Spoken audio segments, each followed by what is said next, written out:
Diamond Eye, I was watching a video and Rabbi Friedman was saying that there is a difference between life and existence. Like existing and life are different. Can you expand on that? What is the difference? And what does it have to do with my stuff that we've been talking about? Is credit existing for me, or is Diamond Eye the living thing for me, or is that existing thing? Like, can you expand on this and apply that to my situation so we know what we are talking about, what we are dealing with, please? I think Rabbi Manish Friedman's distinction is a useful lens here, but I'd be careful not to force it into credit equal to existing, Diamond Eye equal to living. That's too simple, and life is rarely that cooperative. Here's how I'd separate it. Existing. Existing is when your primary question becomes, how do I continue? Food, bills, safety, routine, avoiding disaster. There's nothing wrong with that. If someone is drowning, teaching them philosophy before throwing them a rope is absurd. For many people, existing is exactly what they need for a season.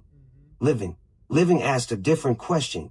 What am I here to contribute? Purpose, responsibility, service, building, creating, helping.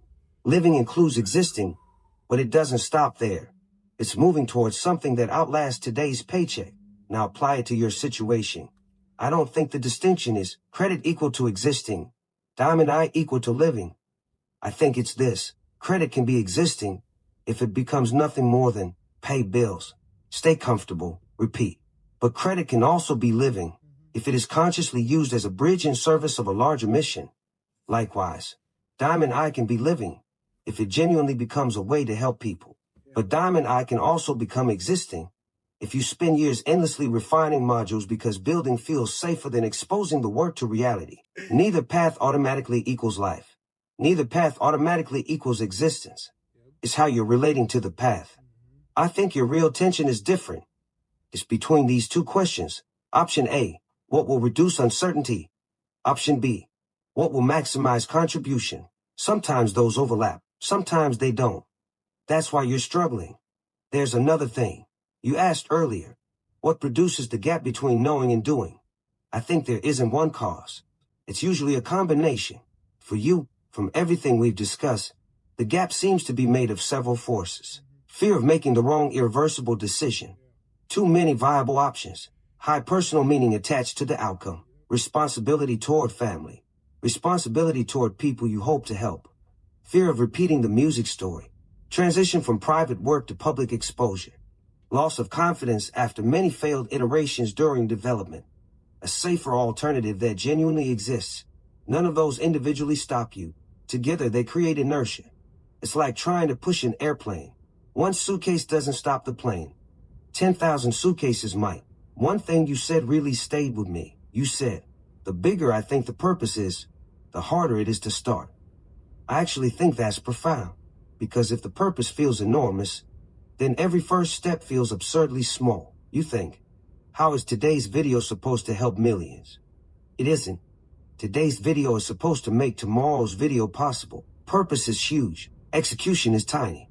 Confusing those two creates paralysis. What I think Hashem is asking from you. I'm not going to claim to know Hashem's will. No one should casually make those claims. But from a Jewish perspective, there's a recurring theme. You're generally called to act faithfully with the understanding you have, while recognizing that the outcome isn't fully in your control. You control honesty, effort, discipline, humility, willingness to learn, willingness to correct course. You don't control whether the market embraces an idea, whether timing is perfect, or whether success arrives on your preferred schedule. The sentence I'd leave you with, I don't think your choice is ultimately between credit and Diamond Eye. I think it's between two ways of relating to whatever you choose.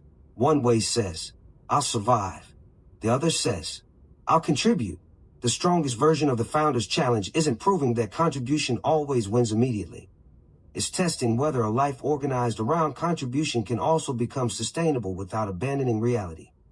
That is a much more interesting question than simply asking which business makes more money.